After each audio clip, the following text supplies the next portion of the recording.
TikTok မှာ comment တစ်ခုတွေ့တယ်ညမို့တောင်းတော့ဘာလို့ဖျားဟောတဲ့ထုတ်ပေးပါတယ်နတ်ပြည်တွေဟောဘယ်သူကြောင့်တော့မသိဘူး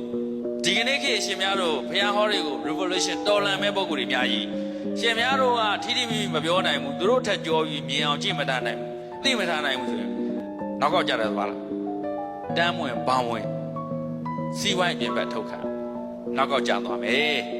ရှင်များဘုသူရအကြမ်းမြင်နေအများကြီးရှိထားဖို့လိုလားမလိုလားပရိယတ်တိမှာရှင်များတို့ရှိပြီးသားတို့တော်ရှင်များတို့ကအဲ့ဒါကိုခုနပြောတယ်ဘဝထဲမှာတော့မဟုတ်လောကထဲမှာအလုတ်ထဲမှာထဲမသုံးတဲ့ကမနက်ကဖြေးကြည့်တော့ပေါ်တာပဲ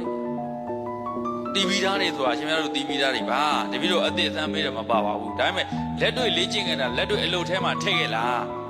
မထည့်ခဲ့တဲ့ကဟိုကတည်းကဖြေးမေ့သွားပြီလေနော်အဲ့ဆိုတပည့်တို့အလုတ်ထဲထည့်အလုတ်နဲ့ပေါင်းဆက်တစ်ခုစီတက်လို့မရဘူးဟောဒီမှာအမေသား